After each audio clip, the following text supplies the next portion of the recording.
This is the Outlap F1 podcast featuring America's own Cody, Andy, and Deanna.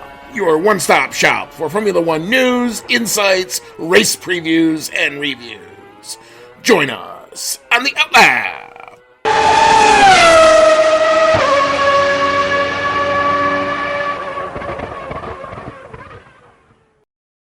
What is up, Outlap F1 Nation? This will be Season 6, Episode 36 of the Outlap F1 podcast. It's our 2024 Singapore Grand Prix preview show. You've got Andy and I'm along with Cody tonight, and we've turned it around and re-racked, and we're back again. So Cody, how does life find you on this beautiful, still warm in Chicago Wednesday evening? Pretty good. I'm going to enjoy the warmth for as long as it lasts because Chicago winters are abysmal, and I'm not a fan. I will be escaping the United States entirely in the dead of winter. That's how much I hate the winter. So it's going to be cold. Also, excited that we've got another Formula One race so close. It's going to be really weird schedule for the rest of the year because after this one we got 4 weeks off and then a triple header and then 3 weeks off and then another triple header and then it's done. Yeah, the race I kept forgetting about was Qatar. Which normally would have been in the middle of that, is now moved because, god dang it, we don't want drivers dying on the racetrack from heat exhaustion because that's a little warm even in October. But we're going to roll with the punches on the schedule, but we've got hopefully what is going to be a very fun, epic race. I was watching part of the new F1 streaming channel that's on like Samsung TV Plus, and it's on like Tubi and those. They're running all of the old like Singapore good races. So I watched part of like 2017, and then I saw part of I think right now they're running the 2010 one. So it's getting me in the mood. Let's put it that way. It was good while I was prepping. I was getting in the mood for Singapore. So welcome on in. If you have found our show, welcome along. You can find us as always, Twitter, Instagram, Discord, Reddit, and of course YouTube at Outlap F1 Podcast is the handle for all of that. If you enjoy what you are seeing and you like what you're hearing, if you're on YouTube, you can do as the kids do and smash the subscribe button. I've heard they're coming out with something called Hype. So eventually I'm going to ask you to start hyping us, but not right now. That's just what YouTube is coming out with, apparently. I saw an article today about it. But you can leave us a like, or if you're on your favorite podcasting app, you can leave us a 5-star review. Why does every content person tell you to do all that stuff? Well, it's really simple. It just helps us come up a little bit better in search results, helps us get our stuff to you if you really do enjoy it a little bit quicker. So that's all it does. It just helps us out a little bit with the algorithm there. You can email the show as always, chatnow@outlapf1.com. We'll take you to there. Thank you so much to the people who do continue to support us monetarily, including Dean Warwick, Yuri Dolchester, Paul Weaver, Quentin Warden, Kevin Kelly, Regan Stanzik, Timothy Brown, and of course, Jonathan Scott. If you'd like to help us out a little bit with some extra funding to upgrade some new equipment or upgrade the equipment we already have or purchase some new equipment so we can do fun things like remotes when we're traveling and all that other fun stuff, $1, $5 all goes into a big pot that we can kind of divvy up and do that kind of spend for. So it's a link in our show notes. It's our anchor page. We would be most appreciative if you'd like to do that, but that is completely, totally optional. Last thing before we hop into the preview proper, the good folks at Manscaped have a code that you can use at checkout and get 20%, and that gets you 20% off and free shipping with our code OUTLAP. That's OUTLAP, all one word. And as always, we're proud to bring that offer to you. Okay, before we hop into track facts and the predictions and all the meat of this, a little bit of news. Surprising that I found as much news as I did. I didn't expect when I sat down to put this together that there was going to be as much here. But apparently, Red Bull is going under a bit of a restructuring, and teams usually do that. sometimes when they're struggling, sometimes when, teams just do it. But it looks like with the departure of Jonathan Wheatley, it feels like what Red Bull is doing is they're not going to replace him necessarily, but they're going to recreate him in like 3 different positions. And so Max Verstappen's race engineer, Liam Lambiase, is going to get promoted, and he will be the, quote, head of racing. Stephen Knowles is taking on a newly created role of head of sporting regulations. Richard Wolverson is taking on a new position as what they call head of racing operations. And Gerard O'Reilly is to take full control of team logistics, which will help drive some more efficiencies that are critical for success in the cost cap era. And according to Christian Horner, his quote on all of the changes are, quote, "We are in the midst of a period of significant change and development at Oracle Red Bull Racing, and in light of the challenges to come, we have made the decision to alter the structure of the race team." All right, Cody, you are the Red Bull source. What is your thought on all of the moving of the pieces here? I'm not surprised it's happening. Red Bull has lost some very big personnel lately, with Jonathan Wheatley leaving the team, and they're going to need to, if not fill his role directly, they're going to have to go through this kind of restructuring. We saw this happen with McLaren, and it ended up working out okay. I feel like any type of large-scale restructuring at higher parts of an organization can be a little scary because you've got new people at the top making big important decisions, and you're not really sure how they're going to handle it. Might run into some growing pains, and it's a little bit of a scary time maybe for Red Bull to be going through all this, because we're seeing that their iron grip on the championship is not as tight anymore. They're just trying to hold on to the drivers' championship at this point, and it looks like unless something big changes, the constructors' championship is already lost. So to have this happening at this time is a little scary, that it might be unstable, but I'm hoping for their sake that all these people are very well qualified. They're long members of the team, I think, in most of these cases, and that they're going to be successful in filling these roles. Yeah, I mean, we will see. I mean, I've seen it work. I've seen McLaren go through lots of iterations of restructuring in the 10-year journey that it's been since they were last up at the top of the constructor standings. So, I mean, it can. What you hope is that you're not seeing this every year. Like, you hope that we're going to make the changes, we're going to put these people in, that these are the right people for these roles.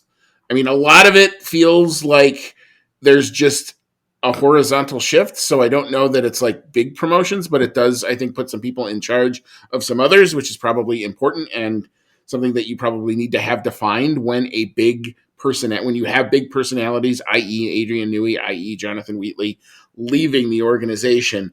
You don't want to have that power vacuum. So it's probably a good idea to do this now. You can start all the transition while those people are still here.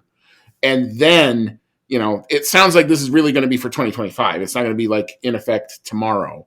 I think they just told everybody about it now. So you've still got a few months of transition with those people still in their contracts before the season ends and before their gardening leave starts. So, if you're going to do it, this is the time. Now, is GP still going to be Max's race engineer when he takes this promotion? Yes, he will still be talking to Verstappen on the radio. So you are still going to hear the Max GP relationship come out in full swing on your Sunday afternoons. They're not going to take that away. They're not taking that away at all. Excellent. All right, our next story. And this is something we actually didn't get a chance to talk about over the course of the Monza weekend. And I actually kind of found out about it late in the game. But it's kind of nice when you have not huge breaking news to kind of get into a story like this.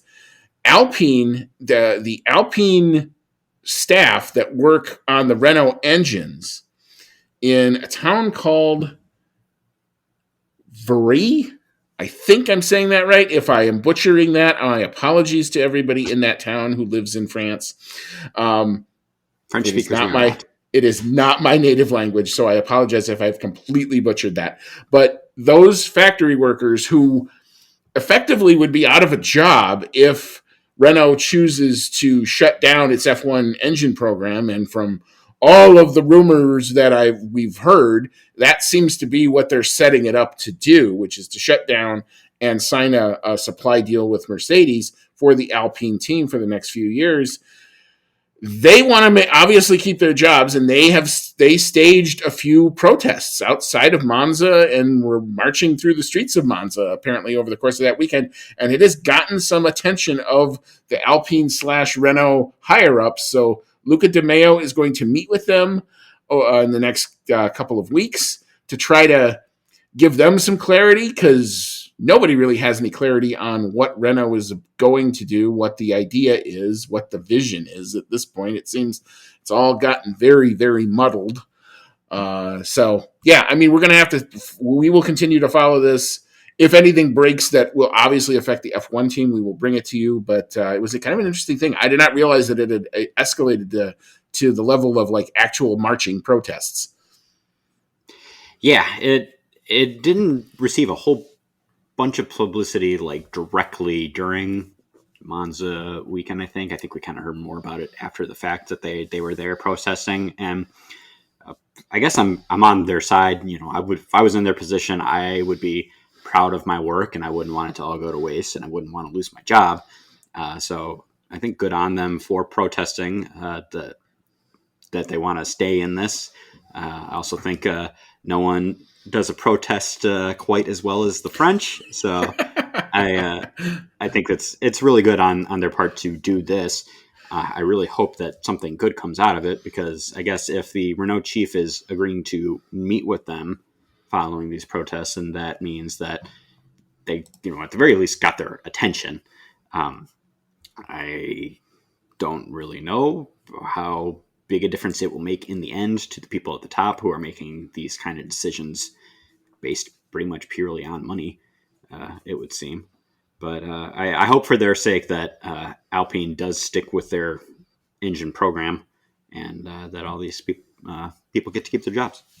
Yeah, apparently the meeting is scheduled it's soon. It's Friday, September 20th, in order to, quote, bring his attention, and talking about Luca De Meo, in the incomprehension surrounding the end of F1 engine development in France at the I'm going to butcher this one too, Chalion site. And again, if that is I'm sure I am butchering the name of these towns. You can pretty much book that. A unique technology in France, a statement said on Tuesday. The staff representative thanks Mr. De Meo for responding favorably to this request. So they're at least going to sit down and talk about it.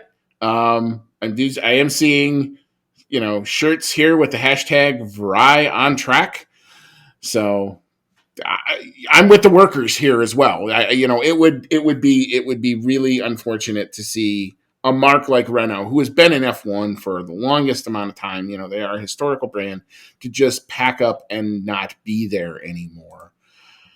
Especially given the favorable nature of the 2026 rules. But I think that is going to be the linchpin of, do they want to invest? Because you have to invest. And if they don't have the money to invest, it's going to be hard. So we will continue to follow this. And like I said, if anything that affects the F1 organization, we will obviously bring that to you.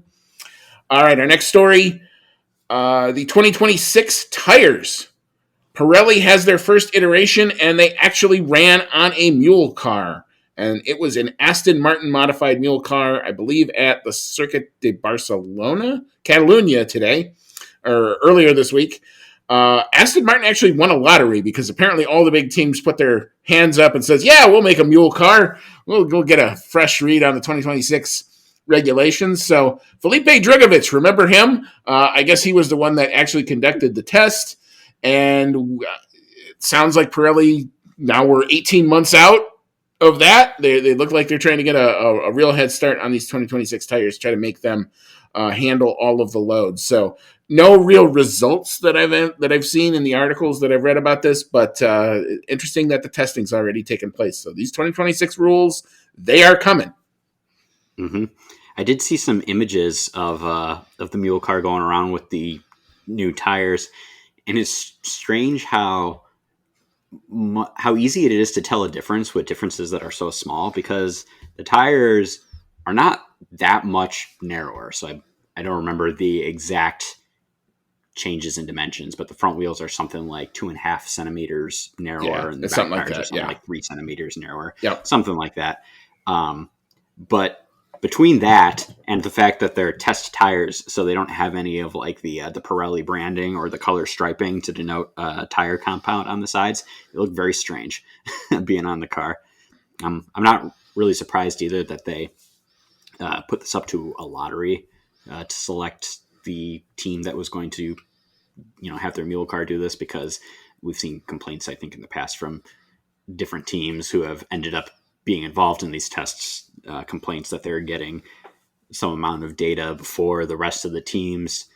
So I guess a lottery system is probably the best way to do it, because you're going to need somebody's car to test out the Yep. tires. Yep. And I have to wonder just how much goes into setting up a mule car for this type of tire testing, because the new cars that are going to be running these tires are obviously going to be, a little lighter and have different dimensions and different properties for downforce and such with those new cars. So I wonder if they do anything with these mule cars to try to set them up to kind of simulate the conditions that these tires are actually going to be on those type of cars, or if they just run them as the car exists now because they've got something to correlate against.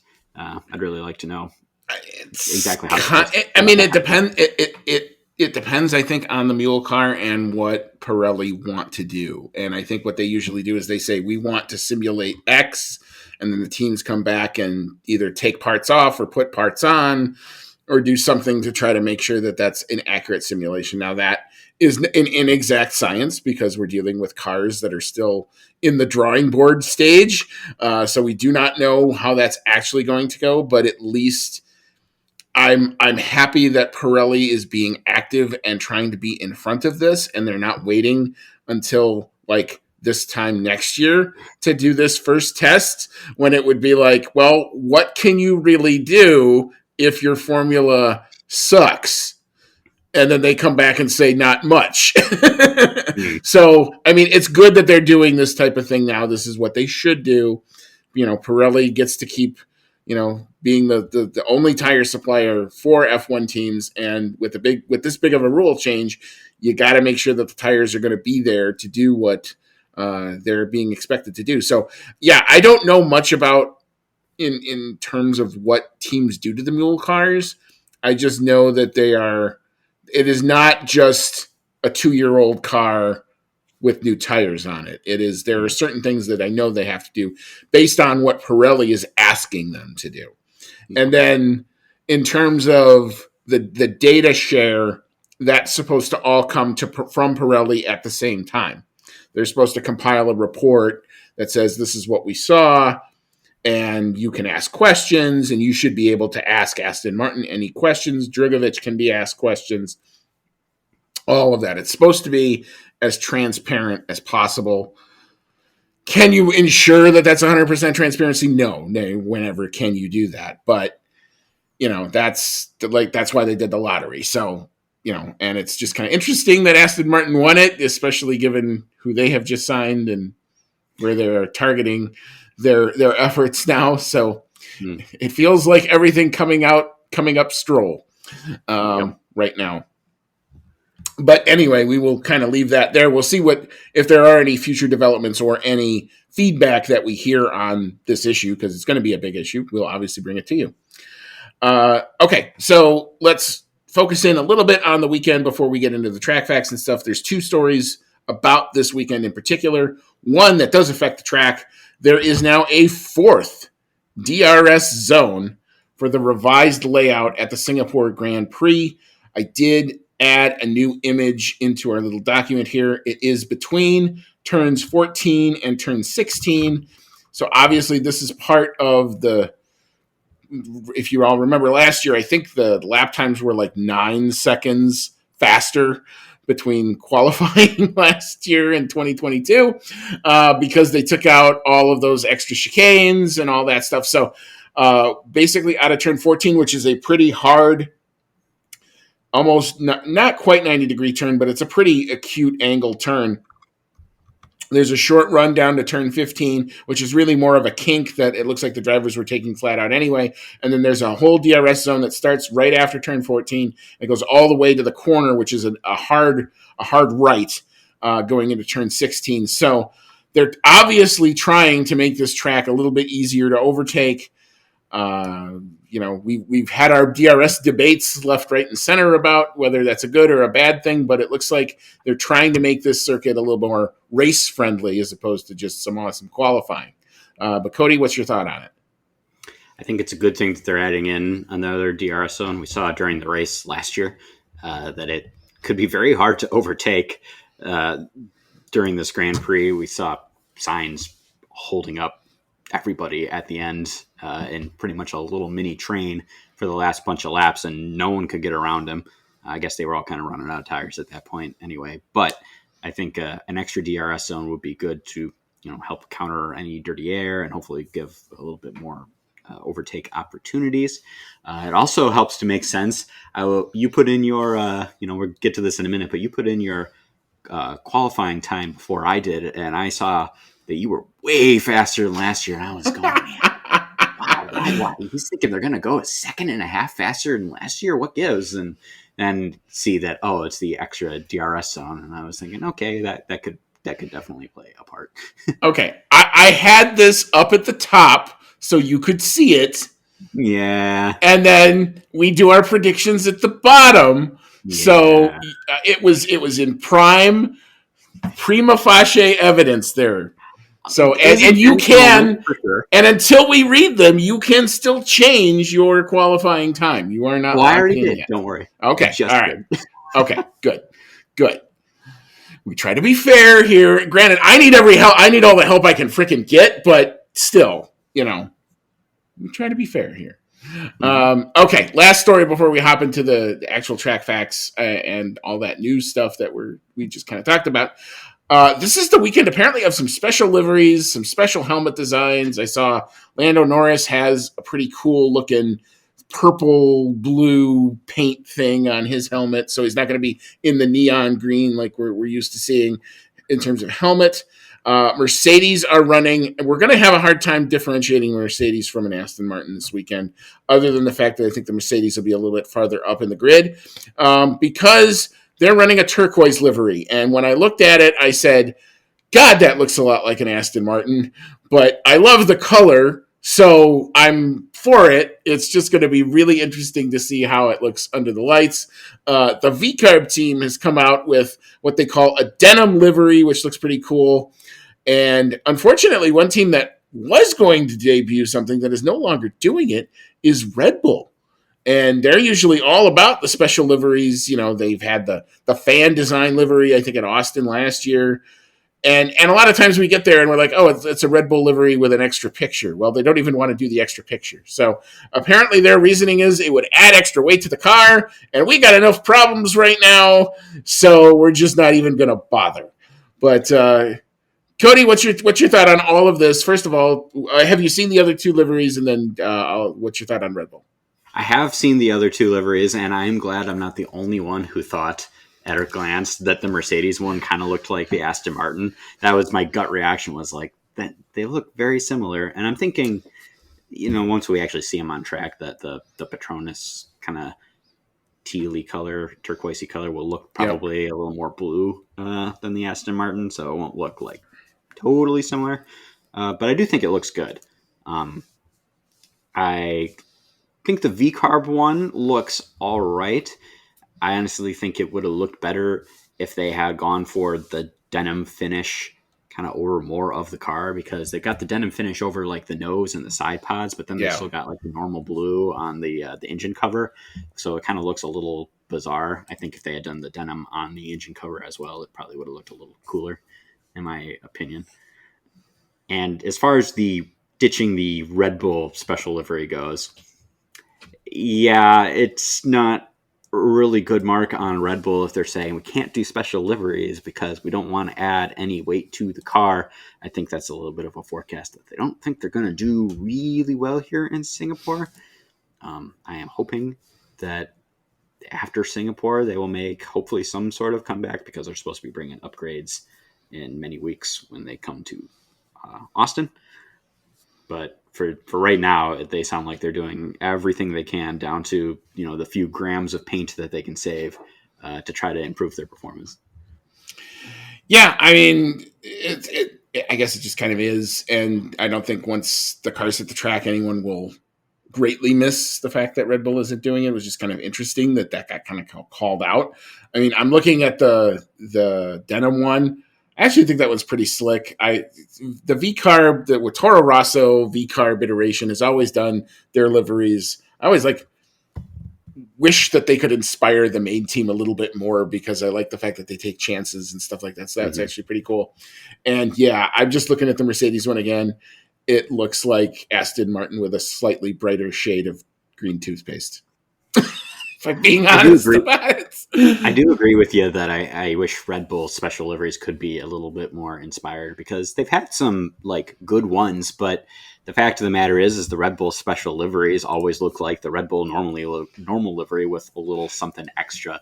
I feel like they kind of go the Ferrari route. You're right. They never go different enough for it to really make a big stark difference, or they'll tease a side pod cover and you're like, oh yeah, it's going to finally be different. And then it's not. Mm-hmm. But anyway, so obviously be on the lookout for that. If you see 4 green cars, that's not an illusion. Two of those are the Mercedes. Okay. So we will actually go ahead and we will drop our green flag. And we will get into the Singapore GP Track Facts brought to us by the good folks at Pirelli Motorsport. We have lap times we can talk about this time because this is our second year on this configuration. So, Cody, tell us about the Marina Bay Circuit.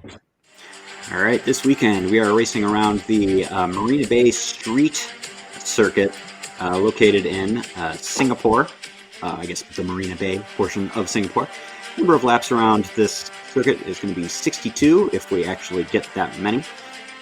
We have had issues getting that many in the past on many an occasion. And the length of the circuit is 4.940 kilometers, that's 3.069 miles, and it consists of 19 turns. Tire selection from Pirelli for this race is going to be the C3 for hard, C4 for medium, and C5 for the soft compound. And the Pirelli track characteristics are a 4 for traction, 3 for asphalt grip, 3 for asphalt abrasion, a 5 out of 5 for track evolution, 2 for tire stress, another 5 for braking, a 2 for lateral load, and a 5 out of 5 for downforce.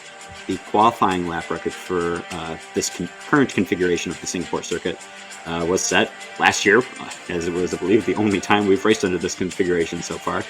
And that was set by Carlos Sainz with a 1 minute 30.984 seconds, while the race lap record on this configuration was set last year by Lewis Hamilton with a bad kitty with a 1 minute 35.867 seconds. Most wins around Singapore is going to go to Sebastian Vettel with a whopping 5 wins here, followed by Lewis Hamilton with 4, and then 2 for Fernando Alonso. While the most constructor wins in Singapore is going to be a 3-way tie with 4 wins apiece, and that's going to go to Red Bull, Mercedes, and Ferrari. And then in second place, McLaren with a lonely 1 victory. What's the circuit like, Andy? We might make it 2 this weekend. That's at least what I'm hoping for. But the Marina Bay Circuit is one of the most physically demanding on the calendar. Its bumpy street surface coupled with humid conditions give the drivers plenty to think about. Even with that revised 2023 layout, reducing the number of corners from 23 to 19, they are working the wheel a lot too around the high-speed lap. The physical stress can cause them to lose as much as 3 kilograms of body weight over the course of a race. That's insane. As for that weather, and that weather looks to be almost a carbon copy of last year.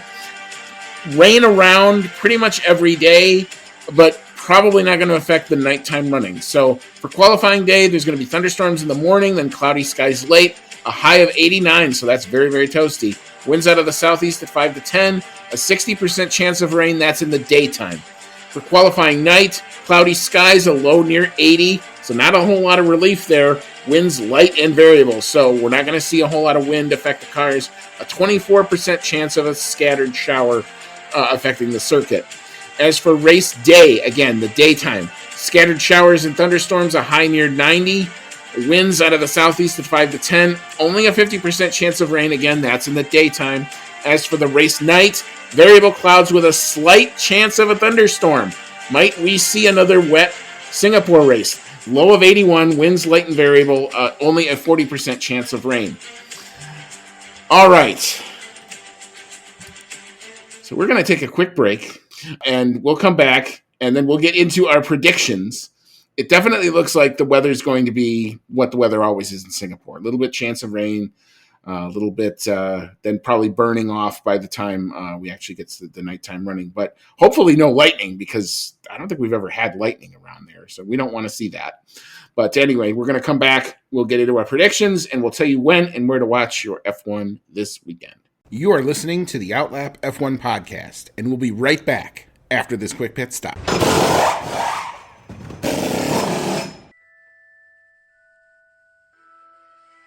Grab your flu powder, broomstick, or apparate to your favorite audio streaming service to join the discussion on Hogwarts, a podcast, where Dan and his friends have in-depth chapter-by-chapter breakdowns of each Harry Potter novel. Join the group as they dive into the magical world and discuss plot points, analyze character development, and occasionally go off the rails. Whether you're a muggle who's new to the series or a pure-blood wizard who won't need a remember-all, Hogwarts, a podcast, brings everyone to the Great Hall for a magical discussion. Hogwarts, a podcast, available wherever you get your podcasts. Welcome back in. This is Season 6, Episode 36 of the Outlap F1 podcast. It's the 2024 Singapore Grand Prix preview show. You've got Andy and I'm along with Cody tonight. And we haven't caged Cody's cat, but we've at least isolated where he is. And we made sure that everything was okay. So if you heard that big bang in there, everything is fine. Nothing precious got broken. It all took a licking and kept on ticking. And that's what you do when you have cats around. You make sure your stuff can do that. So we are going to hop into our predictions for the weekend. And we're going to start, as we are always apt to do, with the pole sitter. And this one is no longer straightforward. This one we're actually going to have to do a little bit of work on now. So, Cody, like your prediction here. What do you got? So for pole position, I've actually got a little short story behind this one. Now, my fiance is not really a Formula One fan. You know, God bless her. She listens to me spew about it all the time. So she's definitely a good sport about it. And this time, I asked her, I'm like, for my predictions, why don't you pick the pole sitter? And she sat there for a minute and she went, Alfonso Hernandez? It gave me a pretty good laugh. She kind of mushed a whole bunch of drivers in one there. So after that, I gave her a list of the drivers from the top 4 teams, and she picked Piastri, which I thought was an excellent pick. That's what I'm going to go with. I'm going to go with Oscar Piastri. All right. So my driver name in F1 of all the video games is now that's set. It's Alfonso Hernandez. Fantastic. Done. So if you see that anywhere out there in the universe, if you happen to get and you can wonder who the hell came up with that name, that's where it came from. This is inspiration. I love it. So I'm going to go. I got to get on this train. Of course, I probably got on it way too late. But Charles Leclerc has been throwing down some laps, and he also can sometimes go really well around this track as well. So I'm going to go Charles Leclerc for the pole, just because he's got that little bit of extra gear. I obviously want to double down and say Lando, but that didn't work out for me really well last time. So I'm going to get off of that train, and maybe I get proven wrong. Fine. That would also be fine. I'm willing to sacrifice the point, but I'm going to cover myself here and say Charles Leclerc for pole position here. All right, so our qualifying lap time from last year was that 1:30.984 set by Carlos Sainz. And you mentioned this earlier. where I got my lap time from, there is that extra DRS zone. I do think they're all going to take advantage of it. I think we're going to get some really fun lap times around Singapore when we, a couple of years ago, thought that this was like impossible. So I'm going to go pretty darn quick, and I'm going to hope we get there. 129.586 is my lap time for Singapore. Cody, what you got? That is a lot faster than last year. Now, I actually already sped up my time a little bit. And even still, I'm only going to go with about 0.6 faster than last year. I'm going with a 1 minute 30.286. And I'm thinking it's going to probably split the difference somewhere between us. I'm just hoping it's a little closer to me. Yeah, it's going to be one of those we're probably going to have to get the decimal counter out and figure out what the delta is type of thing. But I figure I'll differentiate a little bit. I'll throw a lap time out there. I was shocked last year by how much just getting rid of that chicane did what it did to the lap time. Because I think we tried to do it. I think I was looking at our times last year. We were like 5 seconds faster. No, it was like 10 seconds faster. So like you put an extra DRS zone in there with these cars. Let's see what we do, and then let's see how wet is it when they're qualifying. If it's wet, we're both going to suffer on that, but we shall see. That's the fun of this. Mm-hmm. All right, so now we turn to the race on Sunday. The 2023 podium consisted of Carlos Sainz, Lando Norris, and Lewis Hamilton. So who do we have winning this race? It's a critical race for both championships. Cody, what you got? I agree with you that Charles Leclerc has been on some very strong form, and he has run here very well in the past. Back in 2019, he pretty much only lost the race because he got overcut by his teammate Vettel. So I think that Charles Leclerc has a really good shot at winning the race here this year.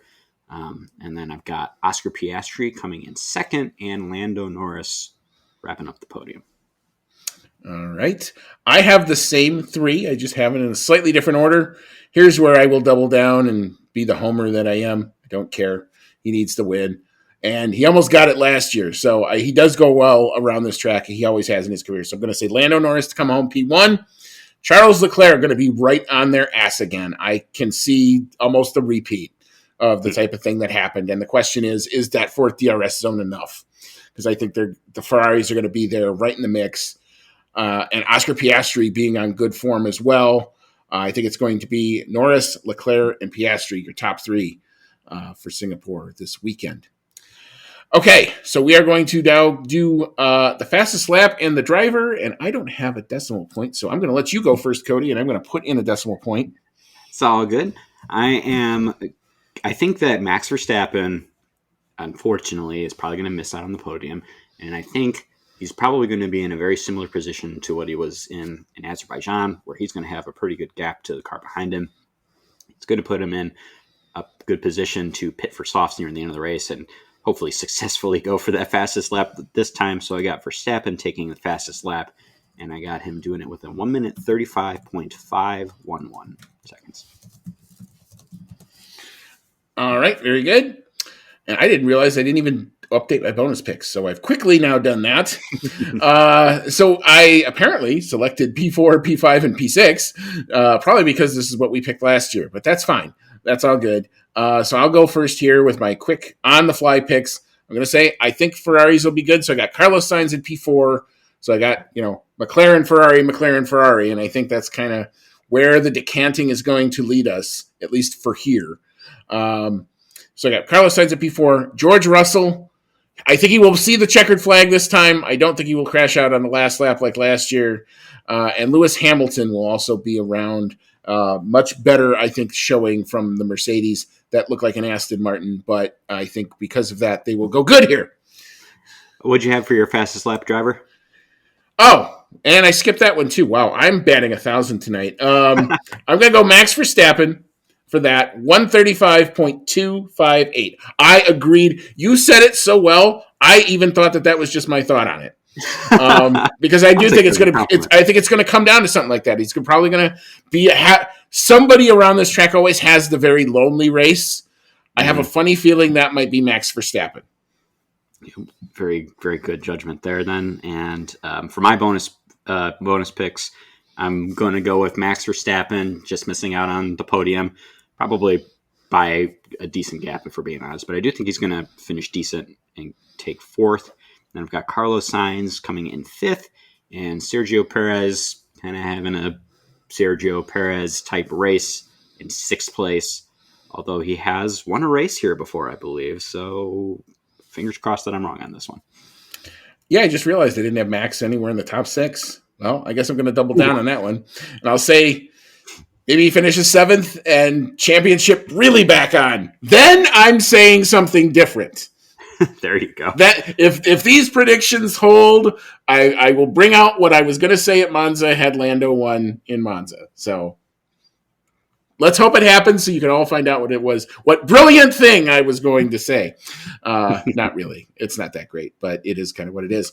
But anyway, where and when can you watch your F1 this weekend? ESPN Family of Networks has you covered, as well as F1 TV. If you are in the U.S., looks like ESPN2 has the majority of the sessions. They have everything but the race. So FP1, bright and early, 5:30 a.m. Eastern, that's on ESPN2. FP2, 9 a.m. Eastern, that's on ESPN2. FP3, 5:30 a.m. Eastern, again, as the sun is starting to set in Singapore, on ESPN2. The qualifying, an hour later than the race itself, 9 a.m. Eastern, 8 a.m. Central. So we get a bit of a break there. That's on ESPN2. But the race itself, not quite as early as last time, but still just as the sun's coming up here, 7 a.m. for me, 8 a.m. Eastern. ESPN main channel is your home for the race on Sunday. All right. Cody, any final thoughts on the Singapore weekend before we hop on out for the night?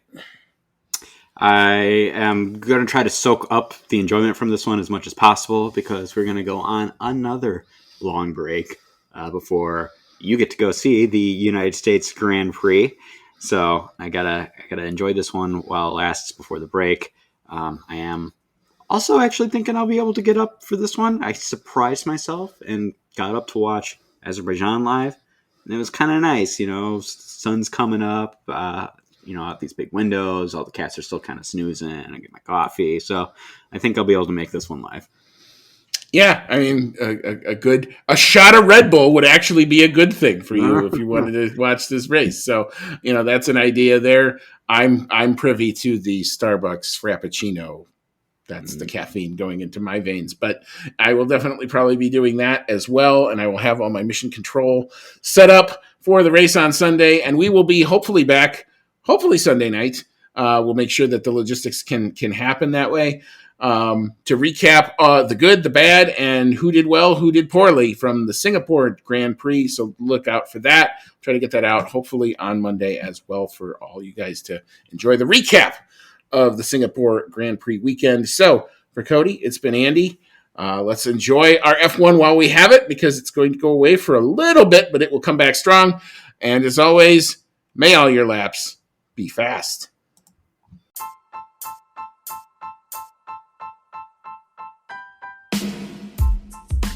Thank you for listening to today's episode of the Outlap F1 podcast. If you like what you heard, click that subscribe button and be sure to leave us a 5-star review. If you want to connect with us outside of the show, check out our website at www.outlapf1.com. Find us on Twitter and Instagram at OutlapF1 Podcast, or email us at chatnow@outlapf1.com. As always, thank you so much for your support, and we'll see you on the next one.